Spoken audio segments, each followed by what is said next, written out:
Before there was a recorded year, before kings or empires set up calendars, before the first human footfall pressed a path into soil, a voice moved over the dark waters and spoke the world into being.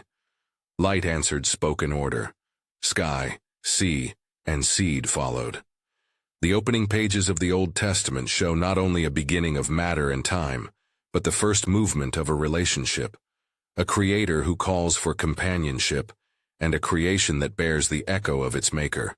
This is where our long story begins, with God as both origin and promise maker, setting in motion a narrative that will wind through glory and ruin, judgment and mercy, exile and return. In the book of Genesis, we are given a compressed poetic account of how the cosmos begins, and how human life, created in God's image, immediately becomes the scene of moral choice. Genesis 1 opens with the line, "In the beginning, God created the heavens and the earth." Genesis 1:1. And within a few chapters we move from the ordered days of creation to a garden in which a pair of human beings stand in intimate fellowship with their Maker. Genesis 2. They are charged with tending the world, given freedom within generous boundaries, and invited into participation with God's sustaining presence. Yet the same narrative that celebrates dignity also exposes vulnerability. The first human decisions introduce a pattern that will recur throughout the Old Testament. The freedom to choose, the temptation to rebel, the consequences that follow, and the steady work of God to restore what has been broken. When the first pair choose against the command, the result is swift and tragic. Alienation enters the human story. Relationships fray, between humans and God, between humans themselves, and between humanity and creation. The text is plain that disobedience brings a changed condition, shame, toil, pain, and a mortality that closes the arc of every life. But even in the thick of judgment, the narrative hints at hope.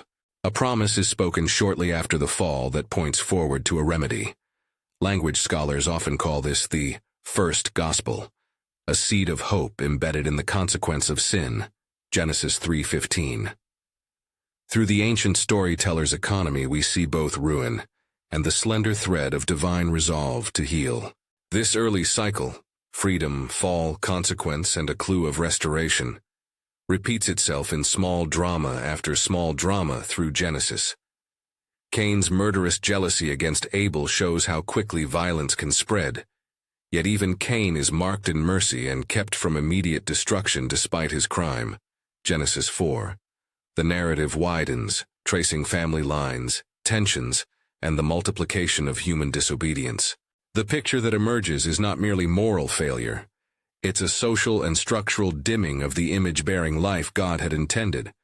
There is a point in the story where human failure becomes catastrophic, the account of the flood. Genesis 6:9 frames a crisis in which the text says human wickedness has become pervasive. God's response is severe, a judgment by water that uproots the known order and reduces the world to a kind of undoing. Into that storm of judgment, however, God appoints a rescue. Noah, a figure described as one who found favor with God, Genesis 6:8-9, is instructed to build an ark. The ark holds representatives of creation and Noah's family. It becomes the seedbed for a new beginning after catastrophe. The image of the ark, rocked on rain and flood, is both grim and strangely tender. Judgment has come, yet preservation persists.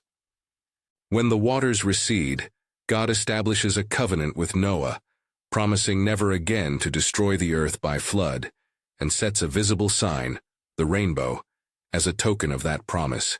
Genesis 9. This covenant language is crucial. Throughout the Old Testament, a covenant is the framework in which God relates to people.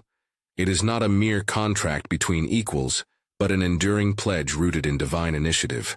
Whether with Noah, with Abraham, with Israel at Sinai, or with David, covenant is the recurring way God binds his faithfulness to the fragile hopes of humanity.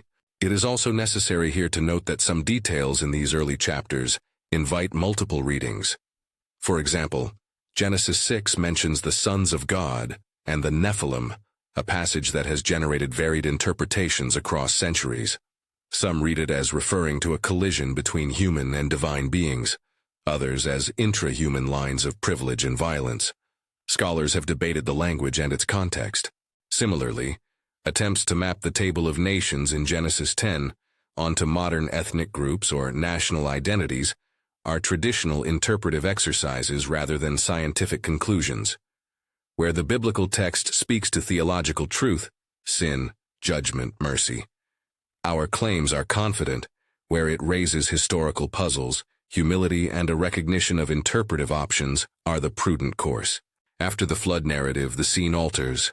The world is repopulated, languages begin to scatter, and human ambition reappears in another form.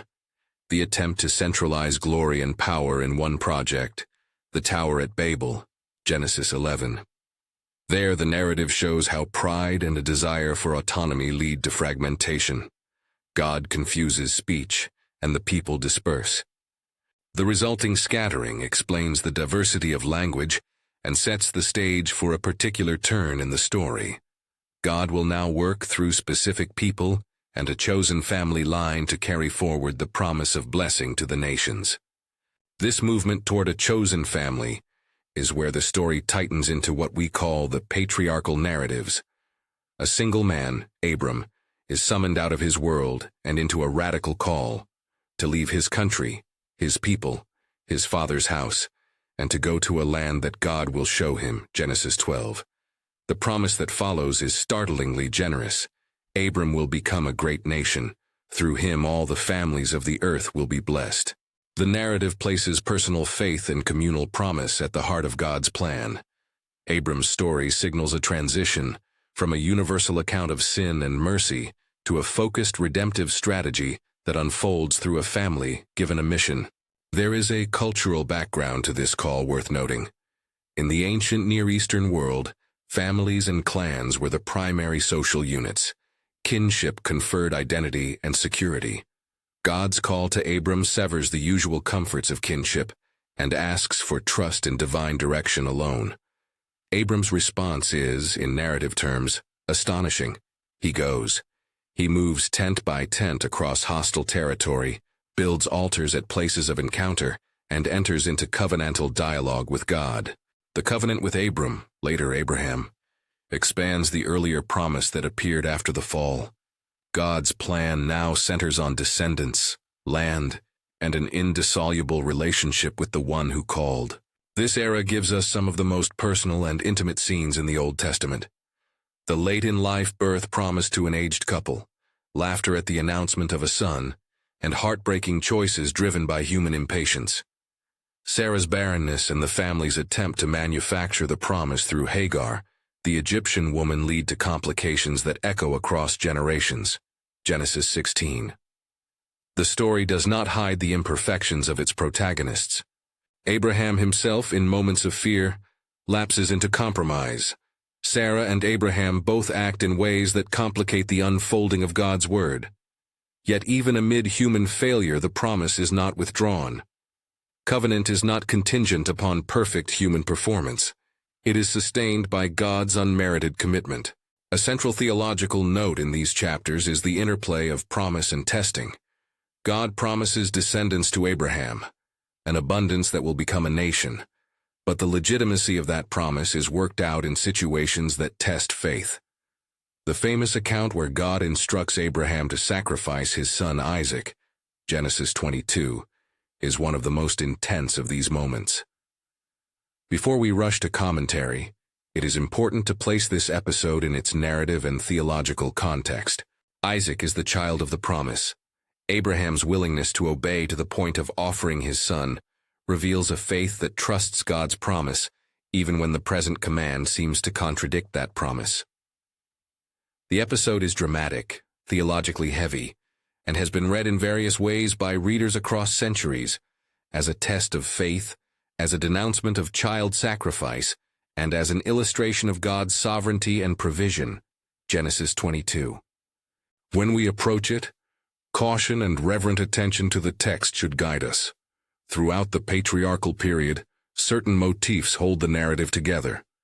God's presence shows up at unexpected moments, at altars, in dreams, by wells, and the blessing promised to one man regularly ripples outward. Abraham's life, then Isaac's, Jacob's, and Joseph's, unfold not as stories of moral exemplars but as testimonies to a God who pursues a people and who can turn human wrongdoing into a stage for divine providence. Jacob, after wrestling through the night, leaves with a new name and a limp that will remind later readers of struggle and blessing. Genesis 32. Joseph, sold by jealous brothers, becomes the means of survival for his family by God's providential hand while living in Egypt. Genesis 37:50. The sojourn of Joseph in Egypt prepares the soil, literally and narratively, for the next great turn, the rise of Israel as a people in a foreign land, a people who will soon be enslaved and then delivered. At several points, the patriarchal stories pause to interpret their own meaning. For example, when God reaffirms promises to Abraham, land, descendants, and blessing, the narrative connects those promises to the larger covenant theme. God keeps promises, even when the human timeline seems to make their fulfillment impossible. The repeated refrain could be summarized succinctly. Sin brings disruption. God responds with discipline and with mercy. A promise remains. That rhythm, sin, judgment, cry, mercy, is not a mechanical formula but a theological contour that helps readers trace God's patient work in history. These ancient episodes also carry applications for the present. One simple lesson is the humility of human effort. The patriarchs often attempt to secure promises by their own devices. Their failures show that divine promises are not commodities to be seized by human manipulation. Instead, faith is practiced in patient waiting and in obedience that sometimes surprises by its difficulty. There is also an enduring pastoral comfort. God repeatedly reorients broken and stumbling people back to covenant life. When families fracture, when promises seem delayed, the Old Testament's early pages witness that God's covenantal purpose endures beyond human falling. Before moving on, it is important to make one more cautionary note about interpretive temptation. Some readers try to extract literal, chronological data from the genealogies and lifespans recorded in Genesis, and then use those data to build precise historical chronologies or scientific claims. The biblical writers were not primarily offering modern historiography or scientific treatises. Their goal was theological memory and covenant identity. That said, the ancient material can still be profoundly informative about the character of God and the moral texture of human life. Out of Abraham's family, the narrative soon focuses on a new generation. Isaac's quiet life and Jacob's turbulent story converge into the rise of 12 sons who will form the tribes of Israel. Joseph's narrative arc, betrayal, slavery, imprisonment, and finally exaltation, is itself a small epic of providence. The reader watches how God uses the brokenness of human schemes to open a path toward preservation. Joseph's location in Egypt becomes the seedbed for a people who will multiply beyond measure, but who will also lose their freedom in a land not their own. This shift, from family to a nation in formation, is the hinge toward a larger and more public drama. Egypt, once a place of refuge, becomes a place of oppression. The descendants of Jacob flourish, but they become subject to a Pharaoh who neither remembers Joseph nor honors the promises that had led his ancestors there. The tightening grip of slavery sets up the crucial pivot of the Old Testament, the cry of a people in bondage, and the divine response that will reveal God's name, power, and covenantal fidelity in a new register. When the story moves to Egypt's hard labor and the escalating oppression of Israel, it also introduces the figure who will become the liberator and lawgiver: Moses. His life, from a basket on the Nile to the burning bush, from the plagues that judge Egypt to the Passover lamb that marks Israel's deliverance, carries the narrative into a public, national revelation of God's character. Exodus 1:10-15. The Exodus event functions as the defining rescue motif in the Old Testament. From slavery to freedom, from judgment to covenant, from death-marked absence to the possibility of a people formed around God's presence. There are moments in the Exodus that are cinematic in their description: the burning bush that was not consumed, and the mountain cloud where God speaks, the waters that part and then close on a pursuing army, the night of the Passover when a lamb's blood marks a household, and a nation passes from death to life. Exodus 12. Yet even these extraordinary acts must be interpreted carefully. The text presents them as acts of God in history, not as formulaic guarantees for how God will act in every situation. The theological point is weighty and specific. God is the God who rescues a people to be his own, who establishes covenant, who gives law as the scaffolding for communal life. At Sinai, the covenantal shape becomes more explicit. Laws are given, the 10 words, commandments that orient worship and community, and the people receive instruction for constructing a dwelling place for God's presence, the tabernacle, Exodus 19:40. The tabernacle motif is central for Old Testament theology. God dwells among his people, and through ritual, sacraments, and priestly mediation, the community is formed to reflect God's holiness and compassion. This presence is not merely a symbol, it is the organizing reality around which Israel's identity rotates. The ark, the altar, the lampstand, tangible reminders that God's presence both confronts and comforts the people. Yet the Sinai experience, for all its grandeur, does not erase human frailty. The people repeatedly complain in the wilderness, test God's patience, and fall into idolatry more than once. Their worship at Sinai is mixed with doubt, and their freedom is tarnished by murmuring. The tablets of law that display God's righteous requirements stand beside ongoing narratives of failure. The pattern that has run since Eden persists. A people called into covenant, a pattern of failure, and a patient God who renews covenant life and provides means of atonement. The wilderness period is also formative in a practical sense. 40 years in the desert teaches a generation reliance on divine provision, manna from heaven, water from a rock, guidance by cloud and fire. Leadership is tested and shaped, with Moses at its center. A leader who is both intercessor and mediator, whose own life reveals flaws and deep dependence on God's mercy. The wilderness is a kind of crucible. It strips away illusions of self-sufficiency and forces a communal learning of trust and obedience. As the generation that left Egypt nears the land promised to Abraham, the narrative sets the stage for another kind of test. Can a people who have known slavery and wandering take hold of a promised homeland? The decomposition of leadership, the burden of communal memory, and the lure of comfort all threaten to derail the next chapter. Yet God's promises remain active, and new figures rise to lead the entry into the land, a bridge between the nomadic past and settled future.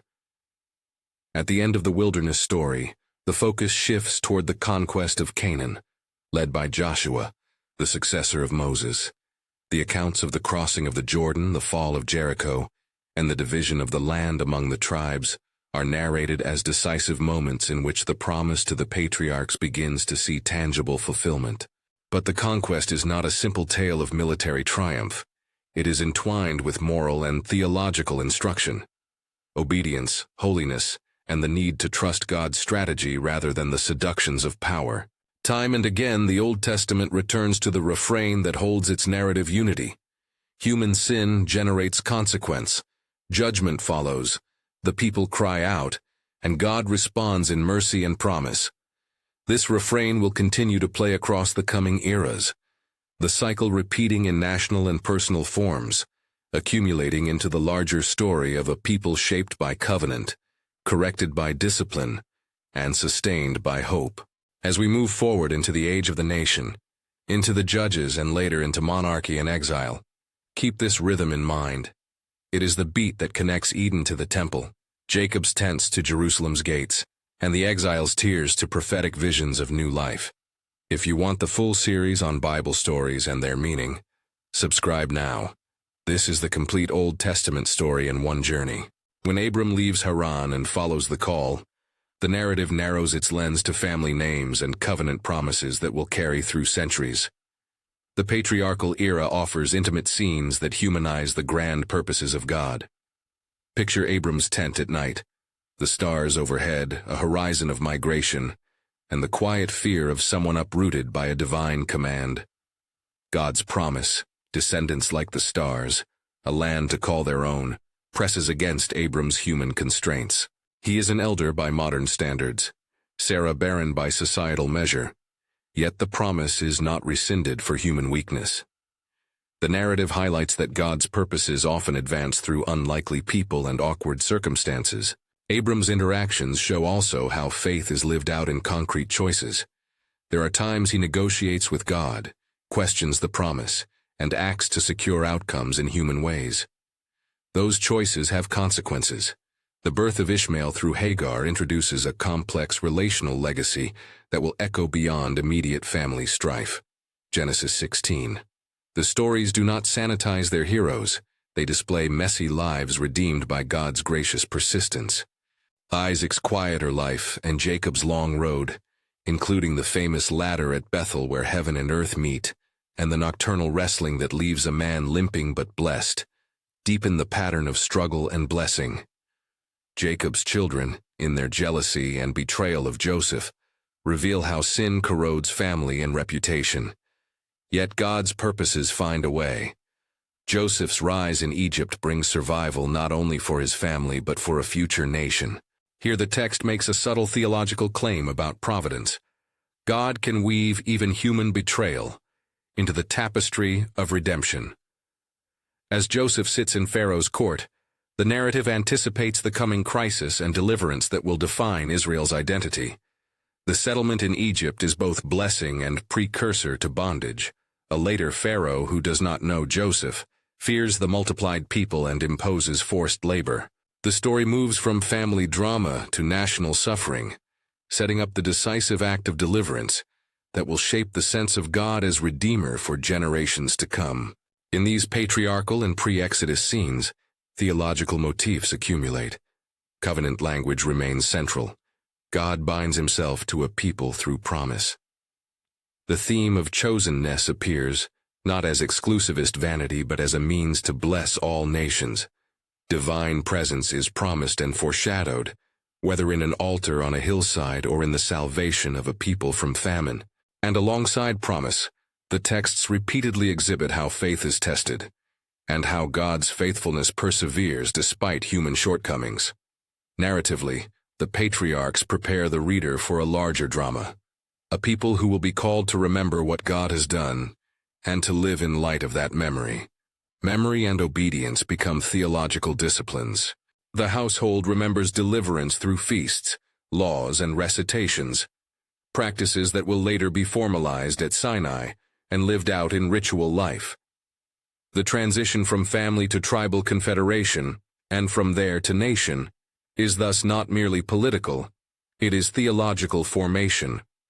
As our narrative arcs forward from the patriarchs toward the Exodus, imagine the scene in an Israelite camp, elders telling the story of Abraham around tents, mothers recalling Joseph's dreams, a child learning the song of how God struck down Egypt at the sea. Exodus 15. These memories will become sacraments of identity. They will also be the grounds upon which prophets and later teachers will call the people back to faithfulness when that memory grows dim. We stand now at the hinge. A people formed in family ties, preserved through providence and destined for a covenantal life, will soon encounter the dramatic rescue at the heart of Israel's identity. The next chapters will tell of a man named Moses, plagues that unsettled a superpower, the lamb's blood and the midnight flight, bread that fell from heaven, a law that shaped social life, and a tent where God dwelt among his people.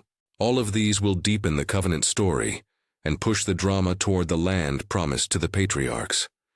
Consider, as you listen, what it means for a people to be shaped by story. From the garden to the tent, from the ark to the altar, the Old Testament weaves a history that insists. The God who starts history is the God who keeps promises, even when his people falter.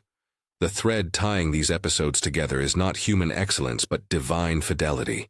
The stage is set for a new act, one that will test a nation's faith and reveal, in amplifying ways, what it means to live as God's people in a world that resists his rule. At the threshold of that new act stands Moses, a figure whose birth and upbringing already read like providential design.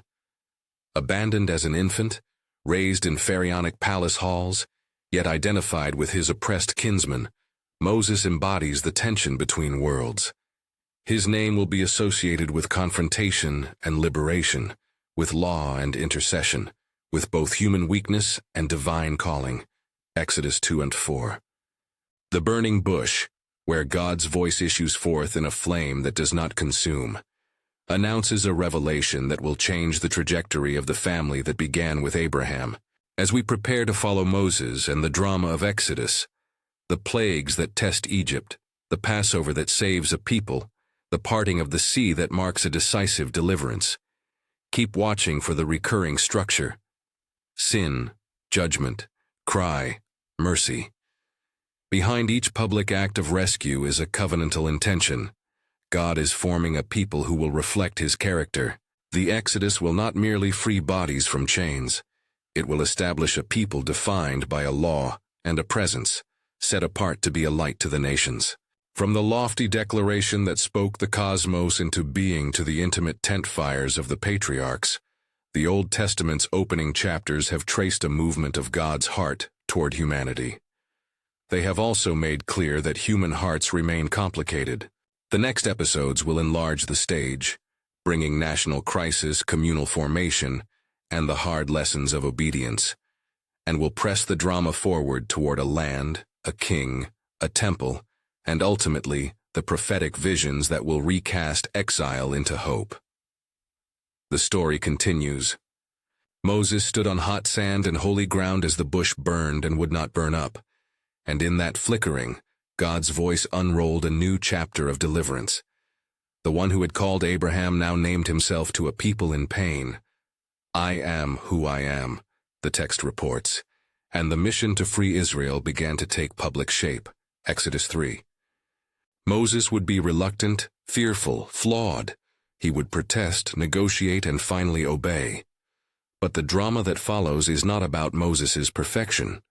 It is about a God who moves to rescue. The first scenes are thunderous.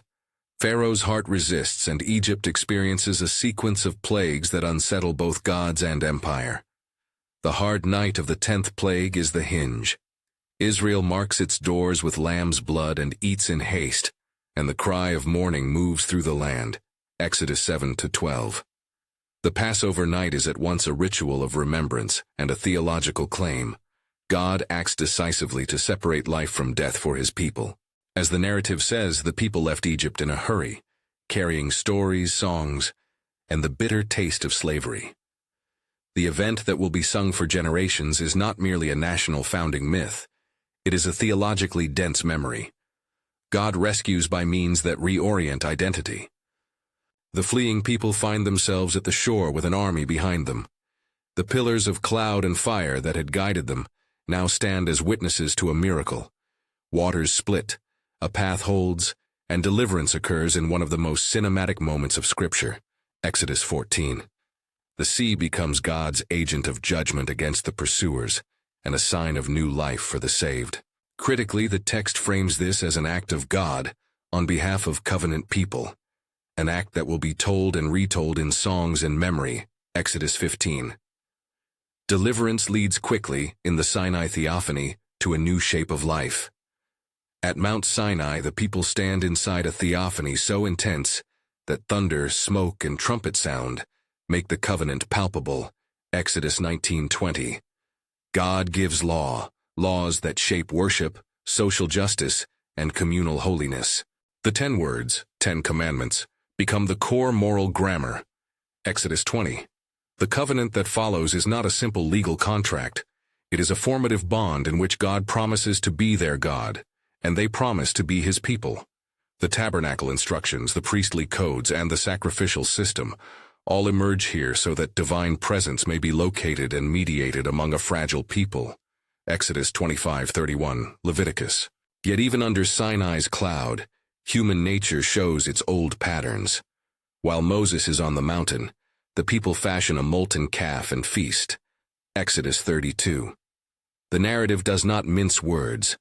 Idolatry returns the people to dependency on visible power rather than on the invisible, faithful God. Moses' intercession, the breaking and replacing of tablets, and God's renewal of the covenant all demonstrate the pattern we have seen before. Sin, judgment, cry, and mercy. The wilderness becomes a prolonged education in dependence.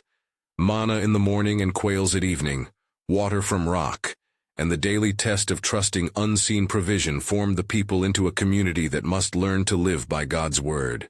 Numbers 11, Exodus 16, Exodus 17. Leadership here is complicated. Moses, as mediator, stands as both intercessor and lawgiver, but his temper and failures, most notably an incident where he strikes the rock in anger, show that even leaders are answerable and must model covenant faithfulness. Numbers 20. Aaron, Miriam, and others display human frailty. God's mercy remains, but the consequences of unfaithfulness shape the course of the people. 40 years of wandering remove from the land the generation that doubted at Kadesh Barnea. The promise remains for a new generation, but the road to the land will prove more complex than conquest slogans. Joshua emerges as the leader to bring Israel across the Jordan.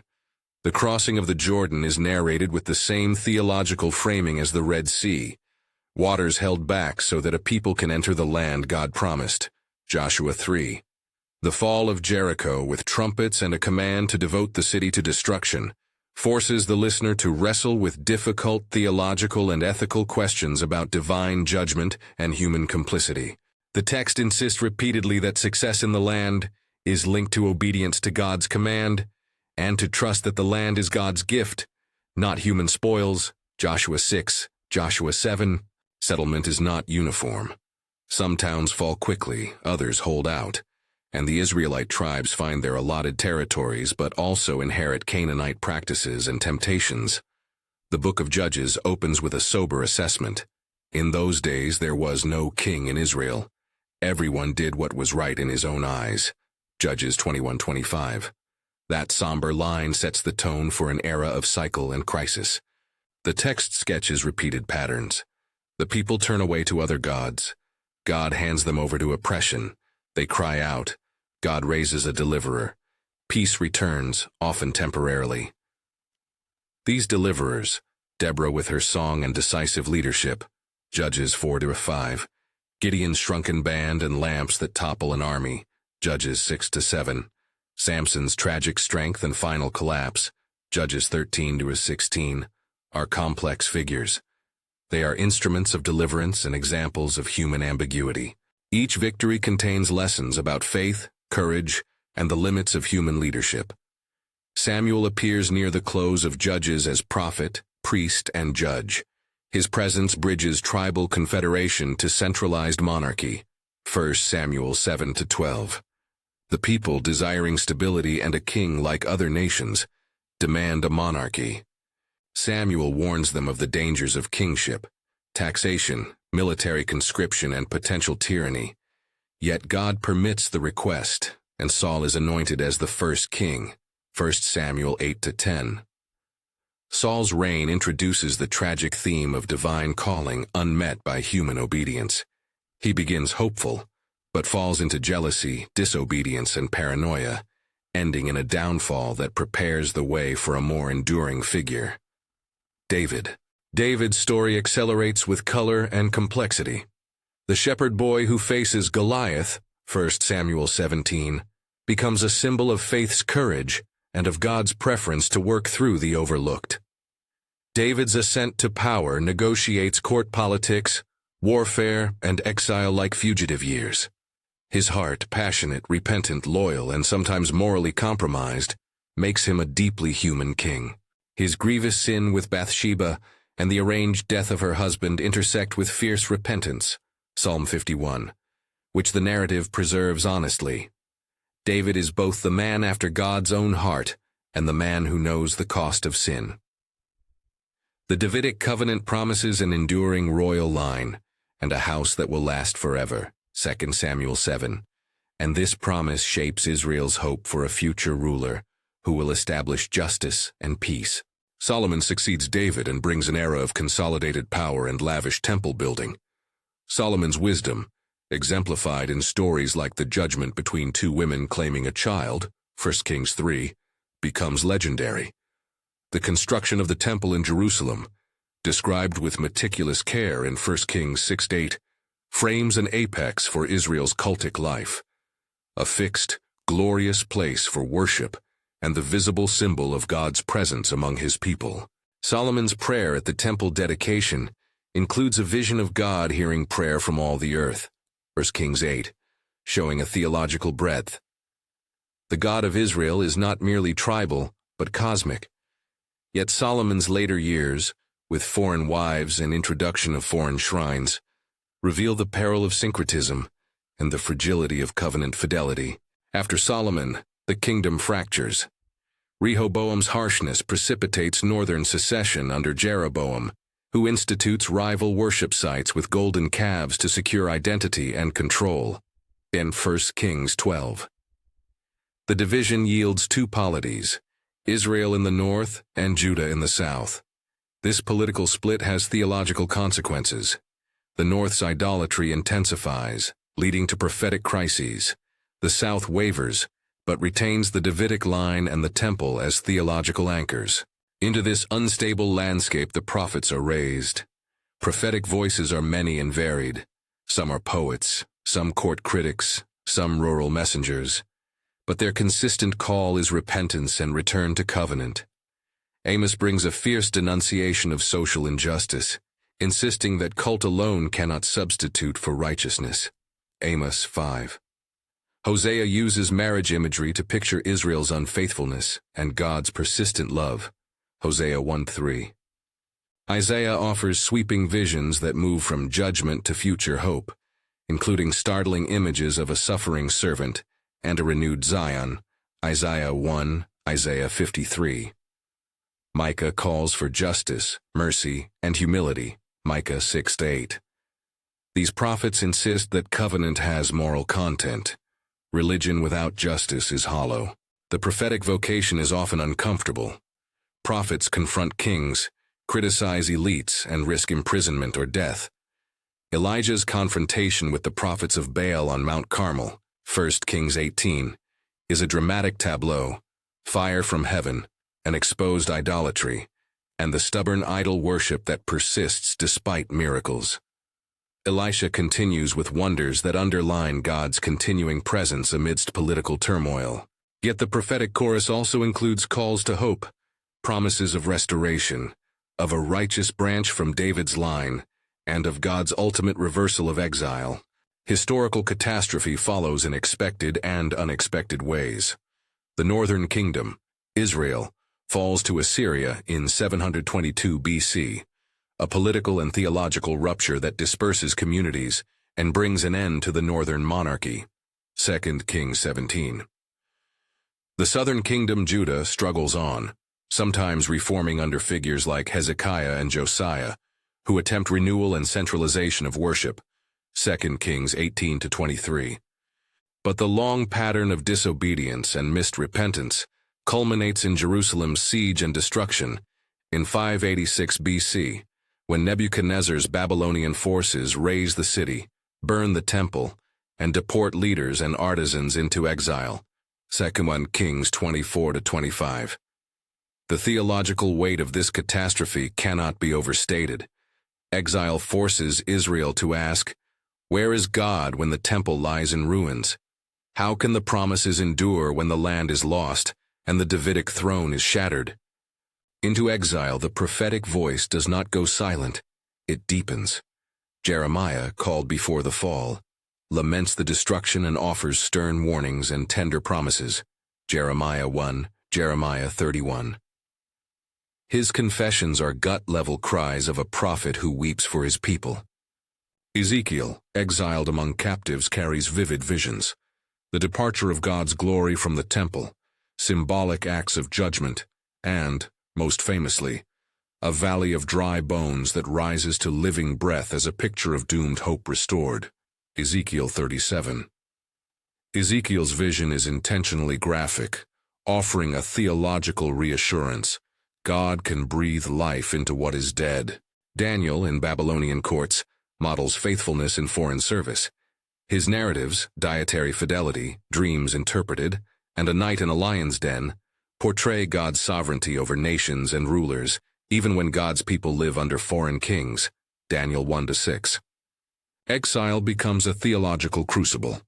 It reorients worship away from the temple as an exclusively fixed space and toward memory, law, and synagogue life.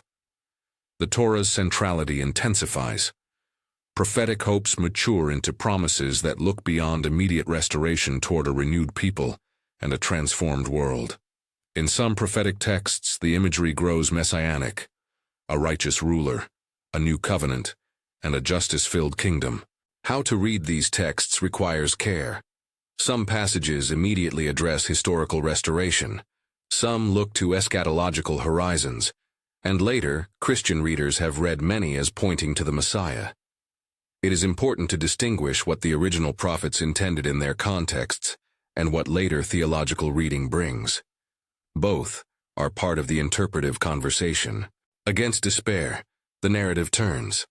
Cyrus the Persian issues an edict permitting exiled peoples to return and to rebuild their houses of worship. Ezra 1. The return under leaders like Zerubbabel and Jeshua is halting but hopeful. The temple is rebuilt in modest form amid opposition. Ezra 3-6. And prophets Haggai and Zechariah urge the people to finish the work and to live as a renewed covenant community. Haggai 1:2, Zechariah 1:8. Ezra emerges as a teacher of the law, reconstituting community life around Torah, reading and covenant observance. Ezra 7-10.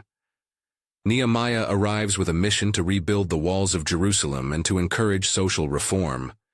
His night inspection, when he moves through the ruined gates in silence to assess the work, is a vivid image of pastoral courage and strategic faith. Nehemiah 2, Nehemiah 4. The post-exilic community faces pressing questions: how to live as God's people in a diminished political and economic reality, how to recover sacrificial worship without a king or national sovereignty. The responses are mixed. There is a renewed focus on the law, public reading, fasting, and communal reform. The prophetic voice continues in voices like Malachi, which closes the Old Testament canon with a call to covenant faithfulness and a promise that the Lord will send a messenger to prepare the way. Malachi 3:4. The book ends on a note that is at once admonitory and expectant. God will not abandon his people, and a day of restoration is still promised. This closing of the Old Testament canon leaves a distinctive tonal landscape. 400 years of relative prophetic quiet, often called the intertestamental period, separate these texts from the New Testament narratives that follow. The silence is not total. Traditions develop, and Jewish life evolves under Persian, Greek, and Roman dominion, but the prophetic cadence shifts. The Old Testament's final pages leave readers with a mixture of memory and expectation. God has acted, promised, judged, and restored. A promise still hangs visibly in the text, calling for fulfillment. Throughout these epochs, a few theological motifs bind the story together. Covenant emerges as the thread connecting creation's goodness to Abraham's call, to Sinai's law, to David's royal promise, and to the prophetic hope of a renewed people. Covenant is not mere transaction. It is the shaping of identity. God binds himself to a people to bring blessing to the nations. Judgment and mercy interweave. Divine justice responds to measured sin, and divine mercy extends paths for repentance and return. Presence is a recurring question. Where does God dwell? From Eden's intimacy, through tabernacle smoke and temple stones, to the exilic vision of God's presence amid ruins, the answer matures. God is present with his people even when the physical locus is absent. Faithfulness in leaders and sinfulness in leaders both appear. The narrative is honest about human failure, but persistent in depicting God's resolve. The Old Testament is not merely a sequence of events, but a theological education. It aims to form a people who remember deliverance, who practice holiness, and who anticipate a fullness yet to come. It does not by itself resolve every question. It leaves ambiguities, texts that admit multiple readings, prophecies that point forward with layered meaning, ethical episodes that force us to wrestle with violence and divine command. Responsible interpretation requires humility. We can be certain about God's character as revealed in patience, justice, and mercy. We can be cautious where details invite historical speculation or contested readings. Along the way, there are moments of intimate instruction for life today. The Psalms, woven throughout Israel's history, give voice to faith's full range: praise, lament, trust, and confession. Wisdom literature, Proverbs, Ecclesiastes, Job, teaches practical living, the limits of human understanding, and the existential wrestling with suffering. Proverbs exhorts to wise speech and practical righteousness.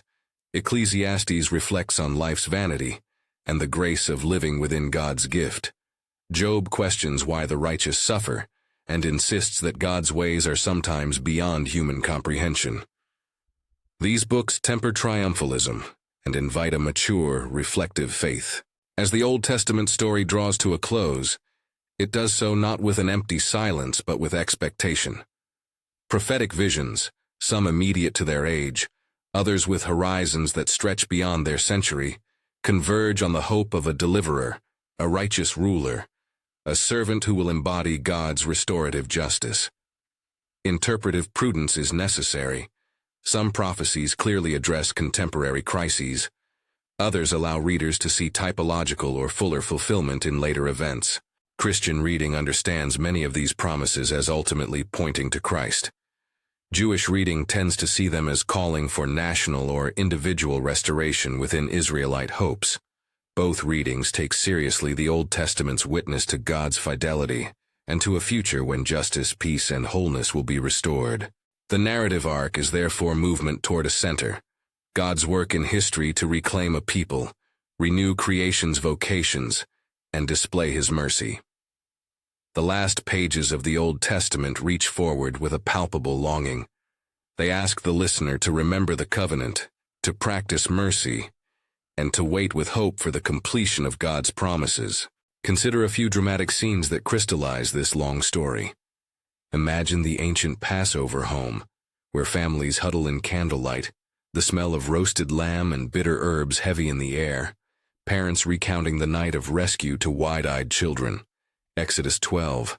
Picture the courtroom tension as David faces Goliath on the valley floor, stones and shepherd's sling in hand, faith against fear. 1 Samuel 17. See Ezekiel among the dry bones in a wind-swept valley, watching as sinew and breath reassemble the scattered corpses into living people, a prophetic assurance that life can come from death. Ezekiel 37. Walk with Nehemiah as he inspects the broken gates by night, envisioning walls rebuilt and worship restored by communal penance and labor. Nehemiah 2-4. Each scene is a node in a larger tapestry. God acts, people respond, and memory is preserved. What then is the Old Testament's final pedagogical word to us? It teaches that God is at work across centuries, shaping a people by means both gentle and severe.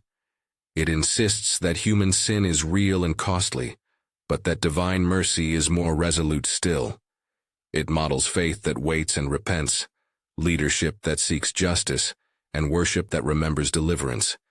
It leaves its readers with a promise-driven hope. History is not random. It is moving toward restoration. For modern readers, this ancient narrative bears practical implications. The Old Testament calls communities to social justice, to hospitality for the immigrant and the stranger, to care for the widow and orphan, and to faithful speech that resists oppression. It warns leaders against self-aggrandizement and calls them to humble, servant-hearted rule. It invites individuals into honesty before God, into lament when life is broken, into repentance when one falls, and into trust when hope seems dim. Reading these texts in community, listening, studying, and remembering, transforms memory into habit and habit into identity. As the curtain falls on this long, glorious, and sometimes tragic history, the text leaves a horizon open. The Old Testament plants a forward-looking expectancy. The seed of promise sown in Eden grows through covenantal acts, prophetic visions, and the resilience of a people who, despite everything, are repeatedly called to return. That expectancy is not a naive optimism. It is a tested hope, founded on a God who has moved time and again to redeem. If you were listening for one steady refrain through all these centuries, it would be this: God keeps covenant. From Noah's rainbow, Genesis 9, to the returning exiles' rebuilding of temple and wall, Ezra 1, Nehemiah 6, the narrative insists that God is the faithful initiator who binds himself to broken human beings and works patiently to restore them. That covenantal faithfulness is the theological magnet that draws the Old Testament toward its fulfillment. Many readers hear in the Old Testament a preparation for what comes next. The expectation of a messianic figure, a righteous king, and a renewed creation becomes a living hope for people across ages. For Christian readers, that hope finds its consummation in the person and work of Jesus Christ. For Jewish readers, it remains an active, awaited promise within the life of Israel. In either interpretive frame, the Old Testament remains indispensable. It is the soil in which later claims of fulfillment grow, and it supplies the vocabulary: covenant, law, prophet, temple, exile, restoration, through which salvation history is narrated. Before we close, a brief list of passages that are especially central for anyone wanting to read the Old Testament as a single narrative. Genesis 1-3, creation and fall. Genesis 12-22, Abrahamic promises and testing. Genesis 37-50, Joseph and Egypt. Exodus 3:12, 14, 19-20, Moses, Passover, Red Sea, Sinai. Joshua 3-6, Jordan crossing in Jericho. Judges 2-5, 6-7, 13-16, the cycles and key judges. 1 Samuel 8:17, 2 Samuel 7, the Davidic promise. 1 Kings 6-8, Solomon's temple. Amos 5, Hosea 1:3, Isaiah 1:53, Jeremiah 31, Ezekiel 37, Daniel 1:6, Ezra 1:3, Nehemiah 2-4, Haggai 1:2, Zechariah 8, Malachi 3-4. These references are not exhaustive but serve as anchors for the core movement of the story. This has been the complete story of the Old Testament in one sweeping narrative: creation and fall, flood and covenant, patriarchal promises, slavery and the Exodus, covenant at Sinai, wilderness formation, conquest and settlement, cycles of judges, the rise and fall of kings, prophetic confrontation and consolation, exile's judgment and hope, return and rebuilding, and the prophetic horizon that turns longing into expectant waiting. The Old Testament invites readers into a long, holy meditation on God's perseverance and humanity's need. If this journey moved you, subscribe and check the playlist. Read the key passages listed in the description: Genesis, Exodus, 2 Samuel, Isaiah, Jeremiah, Ezekiel, Ezra, Nehemiah, and begin your own careful reading of the Old Testament.